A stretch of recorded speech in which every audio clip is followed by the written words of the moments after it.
so much. I always say, and I said it in the room yesterday, I say it on many stages, the toughest part of my job is name pronunciations and keeping time. But I have to do that so that we honor everybody who has prepared to present to us on the stage. So please help me warmly welcome very swiftly on understanding market dynamics from an investor's perspective, Wayne Godwin, Chief Executive Officer, JLL Africa. Straight after him, he will then invite some speakers on stage. So the speakers, I believe, are already ready. And they'll then speak about hospitality in Africa, a high risk, a high reward investment. The only reason I'm entering it like that is so that we can save time. Over to you. Good. Thank you very much, and I'll also move swiftly into it because I know we're tight on time, and it's fantastic to be here. Take a few minutes to just set the scene. What are we seeing globally, regionally, from a real estate and hospitality investment perspective? So where's a good place to start? Sentiment. How are investors feeling globally, right? So every quarter we survey investors around the world and ask them, how do they feel about the next 6 months? How do things will change? And you can see a very noticeable downturn or softening of sentiment this year, right? So when we sat here this time last year, there are more investors feeling things are going to worsen in the next 6 months, right? And why is that?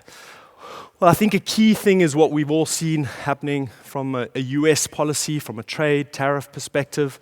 And this graph shows you US trade policy uncertainty. There's a graph for everything if you look for it, right? And it goes back to 1985. And you can see just this is not a blip. This is a monumental shift in uncertainty. We've never seen anything like this in terms of the extent of uncertainty. We don't actually really know what it means for real estate investment. Is this a case of, Trump boys, chickens out? Is this a case of something that's going to be a little bit more inherent and endemic to this cycle? That's the big question.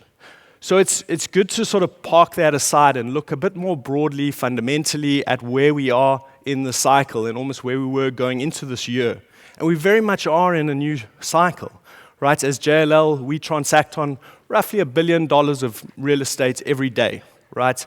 And with that comes about $7 billion of bidding activity, right? And we collate all of that and we index it and we look very closely to see how capital's behaving, right? And what you can see is our bid index definitely ticking up. We're seeing more bids, activity, liquidity, and we're seeing a narrowing of the bid-ask spread. So pricing's improving off the back of this liquidity. So we are in a new cycle, make no mistake about it. And the big question is, how will this cycle be different from previous cycles, right?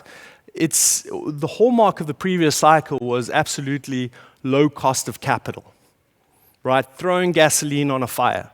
We're not going to see that this cycle.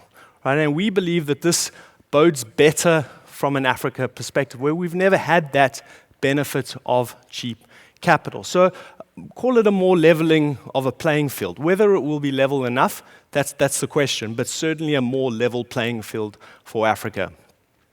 So you can see uptick in real estate investment last year and into Q1. So although that sentiment is dampening, still activity, we should see softening into Q2, Q3, etc. We can see the same on the hotel side. Up last year, going to be up in Q1, but then we'll start to see Europe certainly quite a bit stronger as well. Bring it closer to home, South Africa. Now this is all real estate, good proxy, right? The most transparent market we have in the region. We can see a strong year for investment last year, 2024. Right, and we expect that to continue into 2025. And what was that? Sort of a lot to do with sort of some political changes, the GNU, absence of load shedding, and a few macro sort of positives that we've seen. And we will see this continue into 2025 because this looks at the date of transfer and sometimes lags a bit. So even some of this activity predated some of those changes politically. From a hotel perspective, also up marginally last year. But I think the key thing which we noticed anecdotally is there's a lot more investors having conversations, looking at the sector, where before there was a couple investors in the room. Now, not too many necessarily in the room, but a lot looking through the window, curious to come inside, and that's really positive. We do absolutely think 2025 and 2026 will be up again.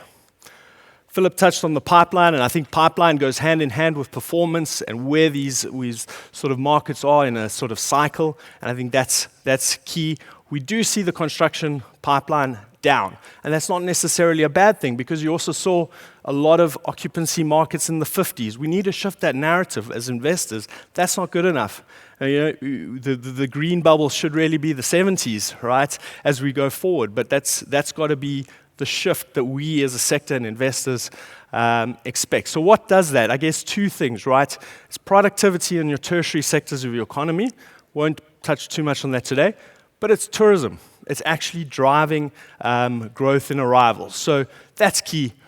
Although we're up, we need to monumentally move this. Africa gets roughly, I think it's about 5% of global arrivals. How do we shift that? How do we grow demand? If you look at what's projected, yeah, it's up and it's good, but is it going to be good enough? I think that's the key question. And we've got to ask ourselves, are we investing in the right places? We think we are actually investing quite well in infrastructure, such as hotels, airports, ICCs. I mean, look at this fantastic facility. The question is more around the policy side. We touched on it quite a bit in the earlier discussion. Visas, airlift, and destination marketing. I think that's quite key, and that's where we see the biggest opportunity to grow demand. Just look at, it's a very sort of just one-off case, a flight from Libreville to Bangui versus Paris to Madrid. We don't expect these to sort of ever be on par anytime soon. One's going to take you 9 hours with one stop at $1,000.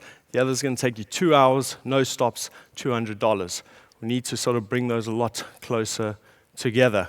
I'm going to finish off because I think the other element is beyond growing that demand is transparency. How do we make this market more transparent for investors to look at?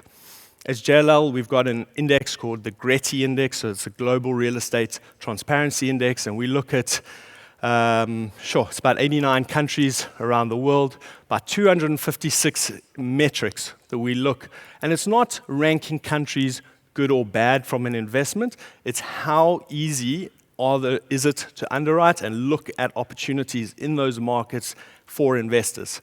So you can sort of see where the African countries rank. It's only really South Africa that falls under a sort of transparent category, and then Kenya and Mauritius in a sort of semi-transparent category. But the key thing to sort of note with this, and we've been doing it for sort of decades, the African countries are not necessarily moving too much from a ranking perspective.